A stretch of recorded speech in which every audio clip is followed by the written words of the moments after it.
Hey everybody, welcome back to the Ramblings of a Designer. We are a weekly podcast. We talk about the latest in graphic design news from around the web. Hey, my name is Terry and I'm one of the co-hosts. I'm a UX UI designer from the Bay Area and I help bridge the gap between products and their end users. Hey, I'm here with Adam who helps run the podcast. So Adam, take it away.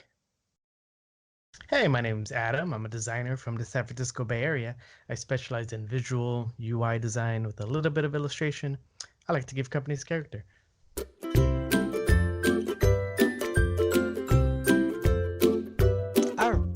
All right. So Adam, first of all, do you have any gripes? I don't think we've really talked about gripes in the past 2 or 3 podcasts. I know. Um, One gripe I was having for sure. Nope, I can't think of it. No gripes this week. Okay. I'll make sure to think of one tomorrow, next week. I'm pretty sure I'll have a bunch. Tomorrow. Do You you can have think of any? it tomorrow. No, actually, I don't. So let's go with how is your week going? So how's your 7 days been since last time? Yeah, it's been not too bad actually. So I've been spending the week, well, this week, trying to consume as much as I can from Adobe Max since it's happening this week. And so I've been trying to watch as many videos as I can. I saw the keynote for the first day. I saw the different artists that they had. You know, they had David LaChapelle, they had M. Night Shyamalan, they had Dave Grohl and Billie Eilish, I believe. I saw that talk, and then I saw a lot of the sneak peeks, which is one of the articles I want to talk about this week. And I've been trying to playing around with a lot of different other projects too. Or um, I need to download Adobe Photoshop for the iPad, which they just released as well. I haven't been playing with that, but I have been playing with Project Arrow, which is their AR iPad app. And so that's been kind of fun. I've been playing around with it a little bit this week, trying to see what I can make with it. And yeah, it's been I don't know, it's been kind of fun this week. What about you, Terry? How's your week? Mm, I don't know because I kind of lost track of time this week. I thought today was Thursday and I thought yesterday was like another day. So I'm just pretty much kind of mixed up altogether, but that's okay. But overall, I am getting all the shots from the workshop that we had last week, and we are still getting questions, and I've been getting a lot of various questions just from students through Career Foundry, and then also through Springboard as well. So trying to give them advice. Also, to I think about 3 people pinged me through LinkedIn asking advice and stuff. And so I've been trying to give them some kind of attention as much as possible. And then pretty soon, my new website is going to be coming out. So I'm excited. So it's going to maybe 1 or 2 weeks or maybe about a month. Definitely is going to come out before Christmas. That I do know. So I'm getting really excited.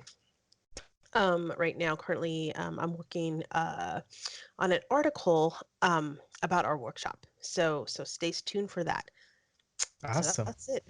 Yeah. So so I'm trying to get back in the swing of things of like writing and trying to do videos and trying to answer questions from people who want to get into UX design, or basically they've gone through a lot of interviews but they haven't really nailed the one. So actually I have a really short story about that, but we can talk about that later in the podcast. So let's get into the news.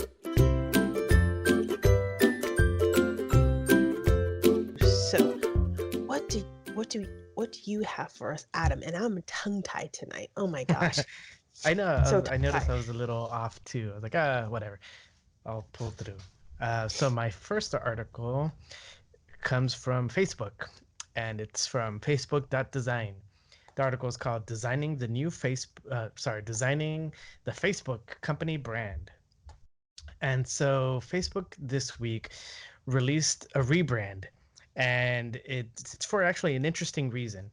So we all know the Facebook social media site, right? Or the app. It's the site where we go and give them all our information, and then they go and make money off of it, uh, right? But there's also Facebook, the company, and that's the Facebook that owns the Facebook social media site, owns Instagram, owns, I believe, the Oculus, owns uh, various was that WhatsApp or one of those apps, and so they came out with the rebrand just uh, to differentiate the company from the actual site itself.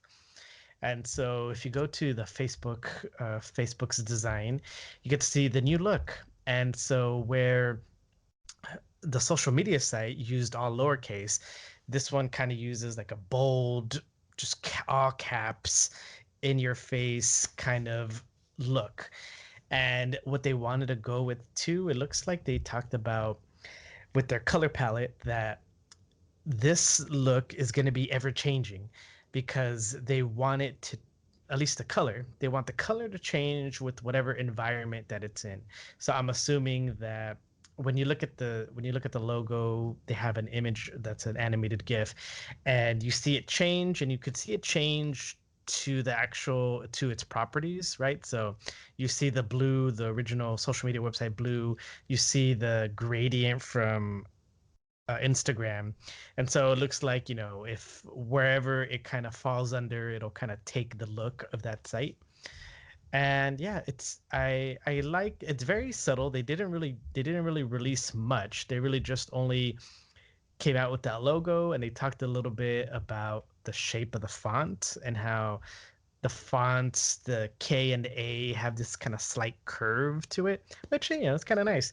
I like the look of it. Simple, it's nice, it's elegant. They didn't they didn't really go too much into it besides those, and nice and simple and sweet. I say good, like it. Terry, do you have any thoughts on Facebook and the need to differentiate itself from its social media site? Yeah, I think um I am picturing companies, they're trying to take a different view on what they did in the past and what's going to be like the new it factor, right? Because like social media itself, it's it's all about content, right?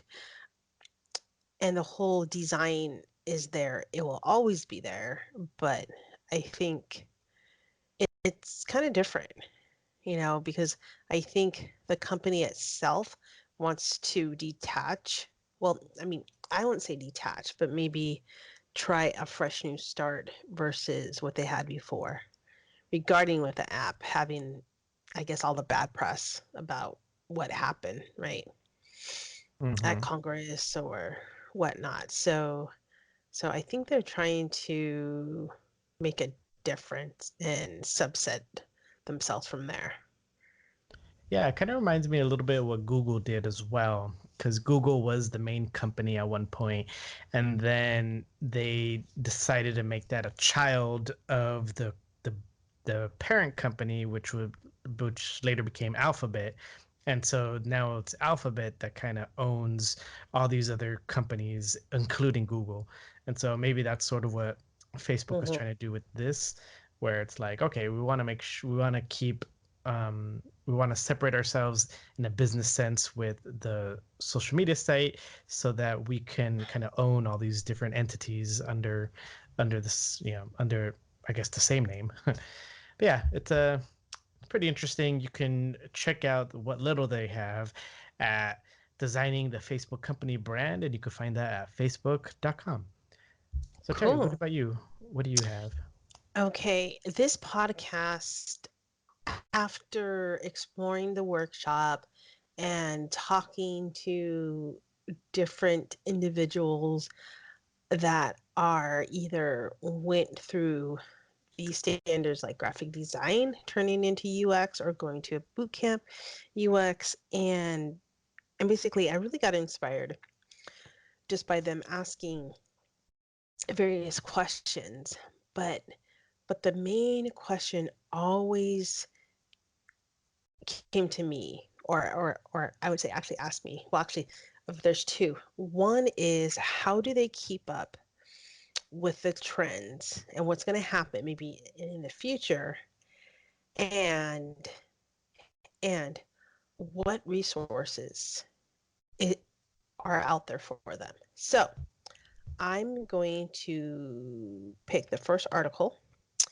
It is by Chris Oliver from Medium. It's called Monster List of UX Books, November 2019 and up. So I thought this was awesome because Chris did an amazing job of collecting all the current books, what is out there. Some of them I even haven't heard of, like August.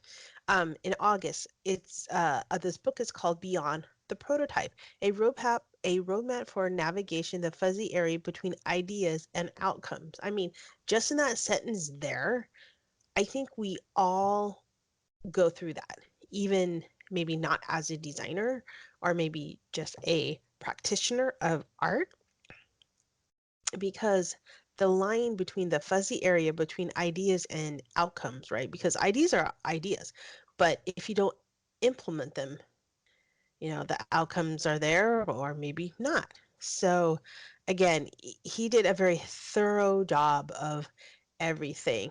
And then he even pushed it out to 2020. Can you believe that? So early, 2020. It's really amazing. And then there's one in here I thought was really cool. It's by Abby. I'm not gonna butcher her name, but it's called Designing and Research Natural Language Interaction. I mean, just the title in itself is like, what is that? Okay. Okay. It's to be published in 2020. And I'm just going to read maybe the first sentence. Natural language interfaces are becoming more common, but designing an inclusive and effective interaction with natural language requires knowledge of how language works. Language is a very personal and socially constructed thing, making research and design ethics more complicated. And da da da da. So, anyways, she was this book will teach you about strategies and methods for designing and research. And there's language interaction using research on conversation, dialect, voice quality, and how those things intersect with society. So I thought that was really awesome how you can take that and make it into something, right? So I thought that was great. So what do you think, Adam, about Chris's list? Ooh, it's extensive. It's quite a list, considering that books are roughly, 100 to 400 pages, even more. It's gonna be tough to try to follow this list. But I've always been looking for, if there's anything, I want a list of books to read, right? I'm always trying to up my game, and the problem I have is that, so one, I try to get books for my tablet, right? So I go to iTunes, I go to Amazon, and try to find an ebook, and sometimes there's not as good of a selection on there. So maybe if there's a way to get these books in a digital format. Let's see. This is on Goodreads. So how can I read it? Amazon. Is it? No, it's only hardcover. See, that's the hard part. I want I want more ebooks to read. I don't want to carry books around. Um, Oh well.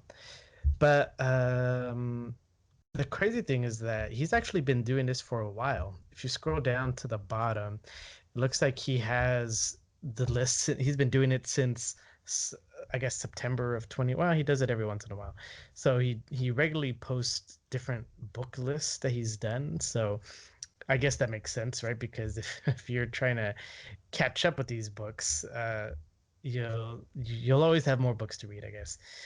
So man, I think what we should do would be kind of interesting if we had like a book club where we each read a book so that way we can digest and discuss it. Although you're gonna have to give me a lot of leeway because I'm the slowest reader and I only have 10 minutes to read a day. But if if we A could do slow that, reader that'd be of awesome. 10 minutes a day. Well, maybe you and I should take a speed reading class. Yeah, or if there's a way we can convert these to ebooks, that'd solve all our problems. Yeah, definitely audio version would be pretty nice to have these in, I think. I think Yes, that will help a lot. because my ears are always free at work. My eyes are busy working, my hands are busy working, but my ears, that's perfect. Put all the knowledge in my ears. Yep. So, back to you. What do you have? Any more? Yes, I wanted to talk about Adobe Max, which is this week. It's one of my, if there's anything that I follow the most, that I try always look forward to every year is Adobe Max. And one of the main reasons is because they have their sneak peek section or session where they go over all the things they're kind of working on and that we might expect to see in the future.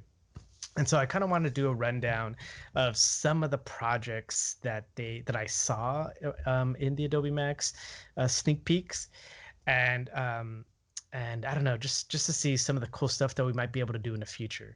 So the sneak peeks I think were done Tuesday night, and they had John Mulaney as their guest host, which is a pretty cool Mhm. idea that they have like a comedian. They could like kill time while we wait for different presenters, and they lighten the mood. And the funny thing about the event too is that uh, all these people were demoing these kind of like new kind of technologies, and so sometimes it would crash their systems, or sometimes it wouldn't work just right. And so the crowd would be cheering them on, and I'm like they'd pretty much laugh and applaud every time there was a an error. So I thought that was kind of funny too. But all right, let's see some of the projects that we saw. Okay, so one of them that I liked was called Project Sweet Talk, and so in Character Animator, right? They have that character animator for the Adobe Suite, and what it allows you to do is create a character, and then you sync your audio to the character, and it'll Mhm. automatically generate like lip the lip sync. So you'll see the movements, and it'll move to the audio clip that you assign to it. What Project Sweet Talk does is you can take a photo of a drawing, and what it'll do is it'll automatically sync it, and it'll automatically give head movement to it, so you don't need to create a character. All you need is a photo. And so they use just photos. They use like a sketch on a napkin. They even used paintings. So they had a Van Gogh painting, and they mapped the audio to the image, and then it was automatically talking, and the head was moving, and it looked pretty awesome. So that was pretty cool. Let's see, they have this thing called Project Pronto, where Mhm. you use your iPad app to kind of record. Let's say you had a figure. What they had, their demo was like this little, I think it was a little cupcake or an ice cream, and they used their iPad to kind of go around the figure, almost as if you're like just like panning around or around the object. And then what it'll do is it'll use kind of AR technology to map where that image is in space, and then you could add elements to it. So they were adding like text boxes, they were adding pictures and banners and things like that, and then it would move automatically with the image. Usually, you would have to do that um, in like After Effects, and you would have to map to a certain spot, but here it kind of does it for you automatically. So I thought that was pretty awesome. Oh yeah, so there's this thing that's crazy. It's called Image Tango, and what they did was um, the presenter, she drew a picture of a bird, right? Like looking just on a profile, the side view of the bird.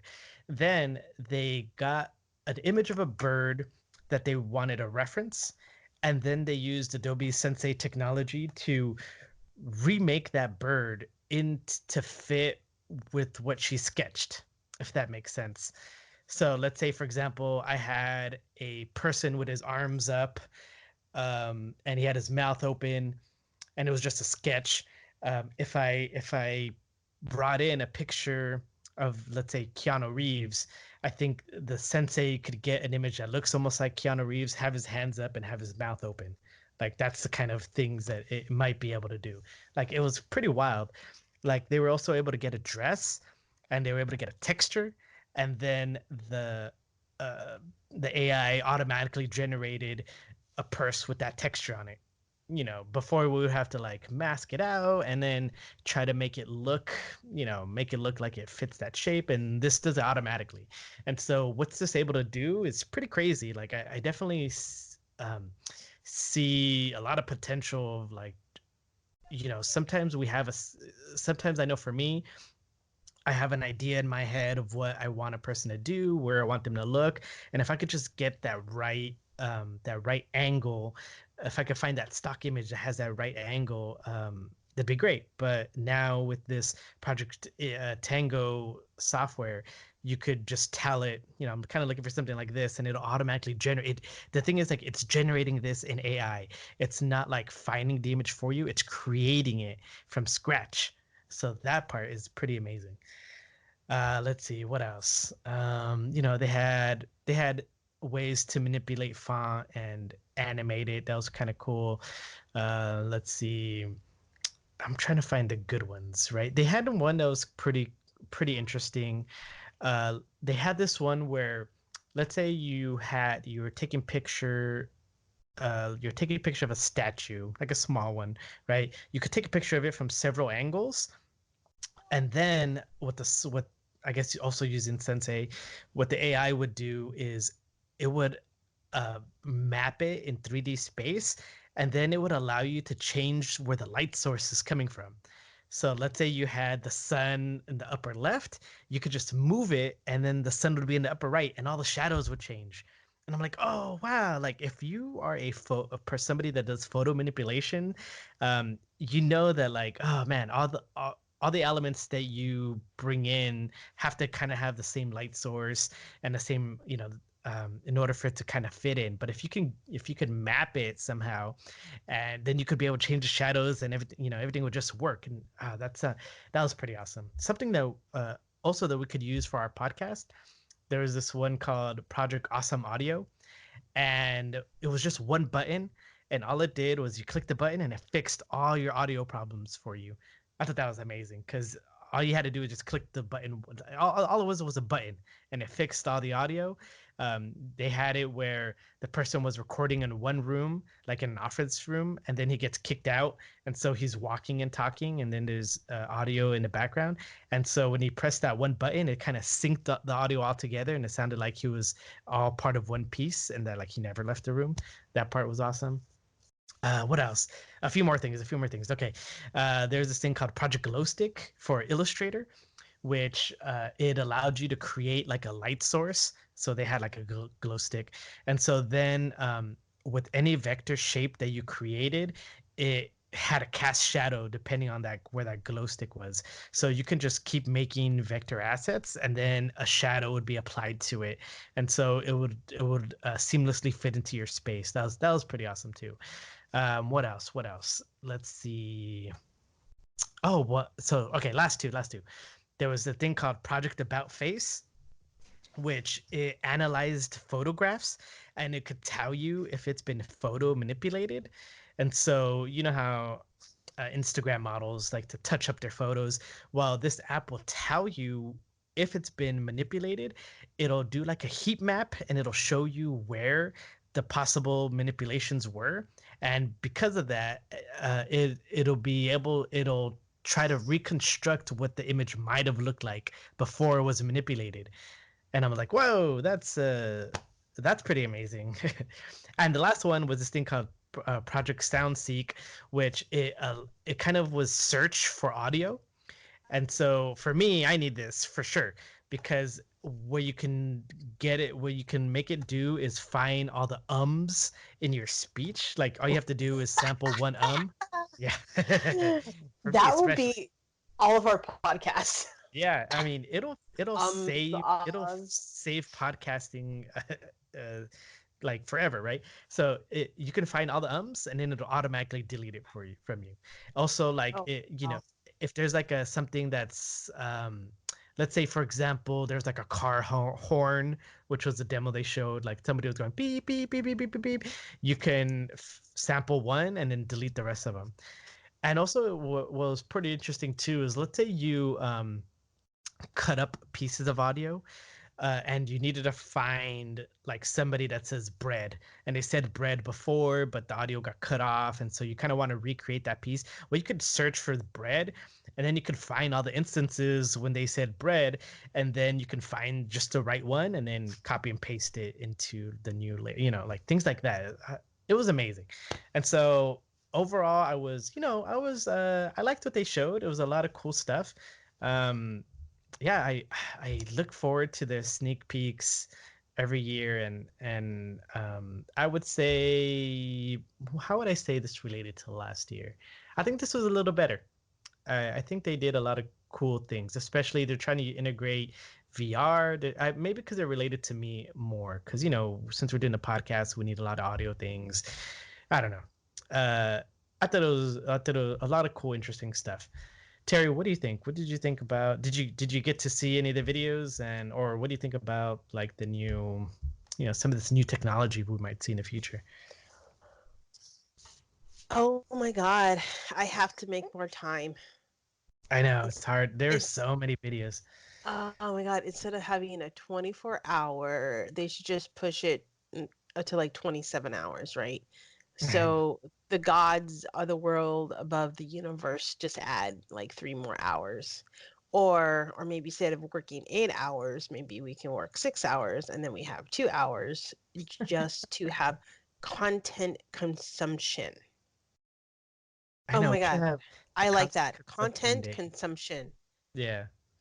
I like that. You know what? I think I'm going to tag it right now in my Instagram. Content consumption. So, content consumption. And what's also interesting too is that like I've been following um these sneak peeks at least maybe like the last 2 3 years. I think the one that I really remember was when they had Nick Offerman, so maybe that was the year before last. And I'm trying to keep track of these, right? Because they keep showing stuff and then sometimes we never see it again. And so I want to know what happened to all those lost features that they were hinting at and never used.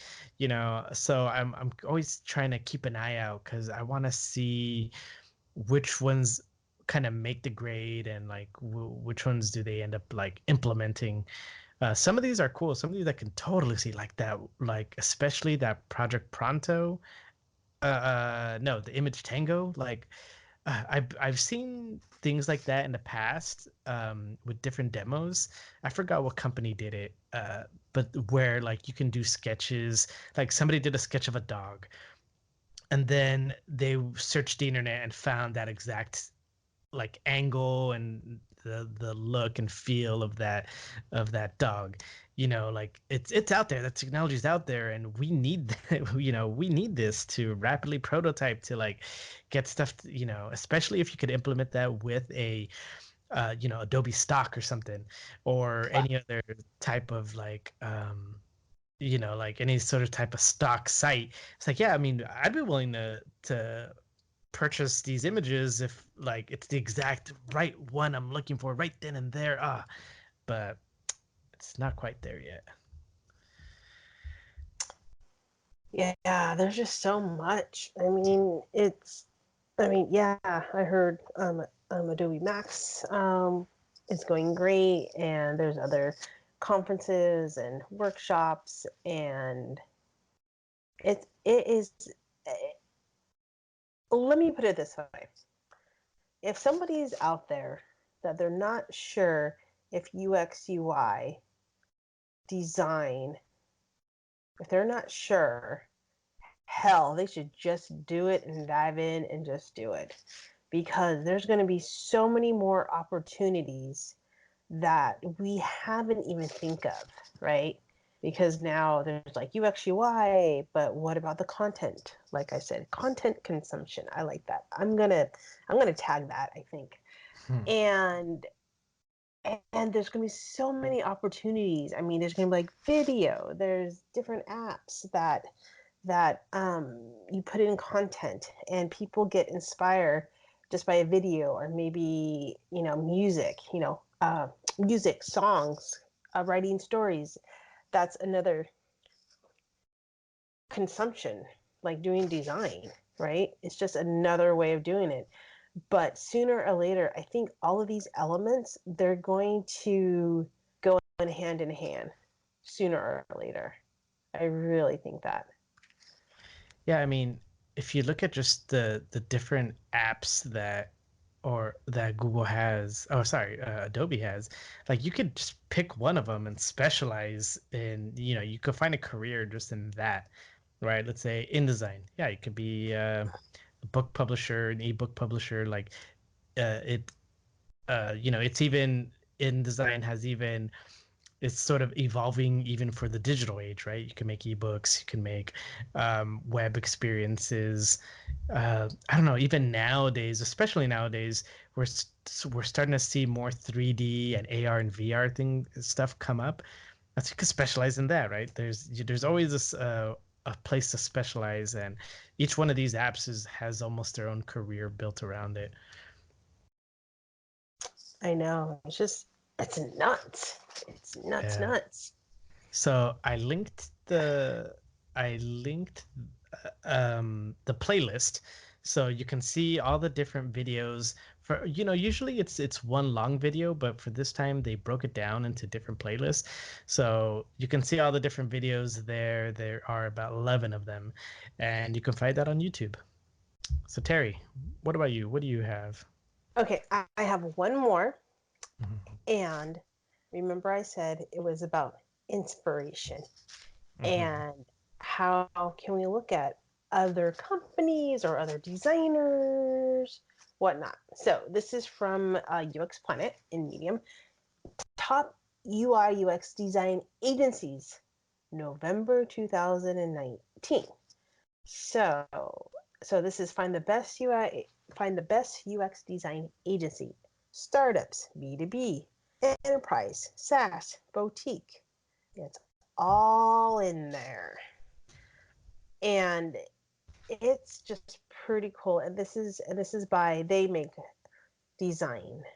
And it is so awesome that when you scroll down, they have a lot of different examples about these design agencies. What are their clients, where they're from, what social networks they are on. So, and and the person that wrote this article, they have an FAQ on finding the right UX design agency, like how much it costs, um, how does the process usually go, what makes a good UI UX design portfolio. So again, these are really great questions, and everything back as as if you were going to hire a UX design agency. Again, it's a different look, but this will give you an insight of different boutiques, different type of companies that actually has this. And they even talk about starting a project. How do you start it? Everything like that. So it's really neat, and they give and And what I really liked about this is basically they even have a Google Doc in here.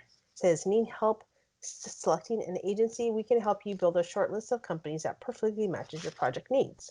So again, it's a little PR stuff. So it's really cool, I think. So what do you think, Adam? Yeah, I I recommend following as many different agencies as you can find, right? These are Yep. companies that are getting all these big client work, right? And not only that, but they have to sell themselves in order to get work. And so what you're seeing is what you should the type of work that you should be putting in your portfolio, the type of stuff that these agencies are showing in as their case studies and their work are the type of things that you are going to need to know that you know, right? Can you make mock-ups like these guys can make mock-ups? Can you I don't know, make yourself look, make the type of work that they're showing, because this is what's selling in the industry. So this is sort of like your guide. If when you're thinking about what should my portfolio look like, what kind of imagery should I look at, look at look up an agency, see what their work, how they're presenting it, and that'll be a good clue right there, you know Mm-hmm. and even if it's not real projects, just to show that you have the ability to make work that looks like that, um, uh, is even better, right? Because they need people to make high quality work, and so if you can at least have work in your portfolio that looks like that, looks high quality, then that they're gonna you have a better shot of getting a job with them. So yeah, follow as many agencies as you can. They all have Facebook pages. They're all on social media. Um, do a Google search for the ones in your area. Apply, right? Even just to see what, just to see what the process is for applying to them. Because companies, even big companies, they all rely on agencies sometimes to get work done. I've worked at a bunch of um, companies that contracted out to agencies, and so get to know them, get to know their work, get to know as much as you can about these. Yeah, no, that is a very true statement. So true. So hopefully you are listening to this podcast. You guys can look through all these agencies because I'm already following them already on Instagram and on Twitter. Hmm. I know when I was contracting, I did a search for all the agencies in my area, and then I sent every single one of them an email, saying that I was looking, I was wondering what their contract work is. Do they hire contractors? You know, can you can you consider me? And I got a lot of no responses, but I did get some where I was none of them resulted in work, but at least some of them resulted in connections and in emails, and so I was in dialogue with these people, and but I mean that was a start, right? And then since then I was able to get work and do contract work, then go to full time, and so yeah, I mean just know what's out there. Yeah, awesome. Yeah, that's great feedback too. I mean, I'm looking at Code and Theory, Hmm. and they have a really unique style here. I really like it. It's very different. It's very graphic designy with a lot of black and gray with images and with books, and it reminds me a little fine art but not fine art, and just taking the words and co-create them and making them bend, and yeah, Mm. it's really nice. Really, really nice. So, anyways, I hope you guys are inspired by this. I know I am. Me too. So, yeah, inspired is good. So, anything else do you have for us, Adam? No, no. I wanted, yeah, I wanted to talk about the keynote um, for Adobe as well, but then I saw it once and then I never got to see it again, right? Because I didn't have any time, and I saw the sneaks and I thought the sneaks were my favorite part, anyways. But I remember that they did mention man, well, I don't even want to mention it because I can't remember the name, but they were talking about like being able to do 3D, but I think they were just partnering with a different company. So Mm-hmm. I want to see more about it next week. Next week. Cool. Okay. Well, remember I mentioned about this, I had a conversation with somebody that went through the boot camp already. Well, let me kind of set the stage a little bit.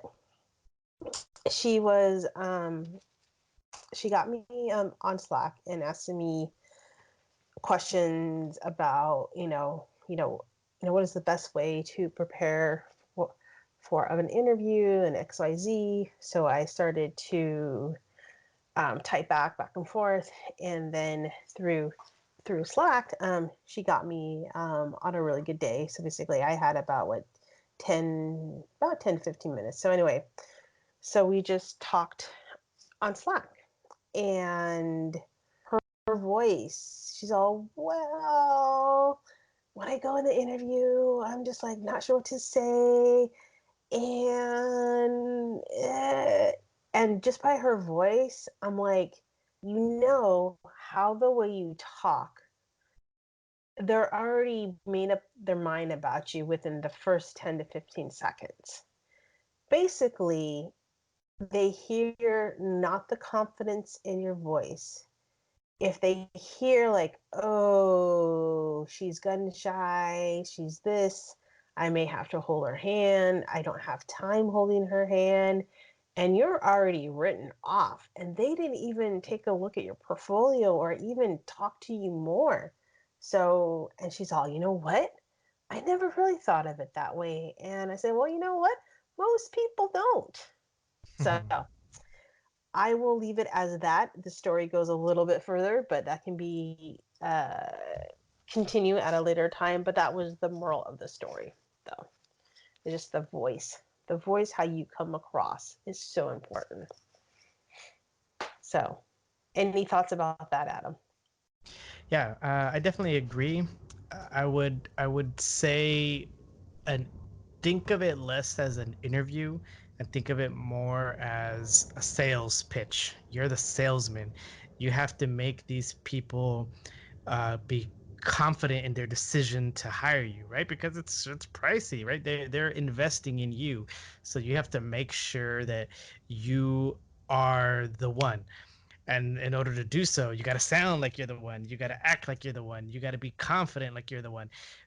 You have to remove, you have to let them remove all doubt of whether hiring you is a good idea. And so the way you carry yourself is a big part of it. And so definitely think of it like just this is where empathy is great. Think about them trying to hire somebody and be the person that you think that they would want to hire. What does that look like? They want somebody that's most likely to be very confident. They want somebody that doesn't question, that isn't sure of their answers, that doesn't, if they say, "Can you get this done?" and you go, "Well, maybe," that doesn't speak confidence. So that scares them as well. So just be the person that you think they would want to hire. Cool. All right. So I think that's it for us. So Adam, where can they find you on the internet? Oof, everywhere. Now, you can find me on Twitter at Adan Cepeda. That's ADANZEPEDA. And you can find me on Instagram at adansepeda.designs. And you know what? I have, before I go, I have a homework assignment for myself. So I've been slacking a lot. And I figure if I give myself a homework assignment, I'll be more accountable because I have to tell you all that I didn't do it. So my homework for this week is to do one drawing, one character drawing, and so I have to do that by next podcast. But Terry, where can we find you on the internet? Oh, yes. Well, you can find me on Twitter, and my handle name is Flaxenink, FLAXENINK, and you can find me on Instagram, which is flaxenink.designs, how it is, and then also you can find me on TikTok. What? TikTok. Yeah, TikTok. Uh, just with the same handle name, flaxenink.com. Yeah, I'm checking out TikTok. I'm gonna be putting what we did on the workshops and stuff on there, Mm, and we'll see how that goes. So awesome. yeah, so basically I'm gonna be playing with TikTok more with like the videos and like the questions I get from either students or people that ping me, because if they have the same question, that means other people will have the same questions. If I said that Mhm. right, maybe. I don't know. We'll see. So yeah, it's gonna be a lot of fun. All right, all right. So that's it for us. Aloha. Bye.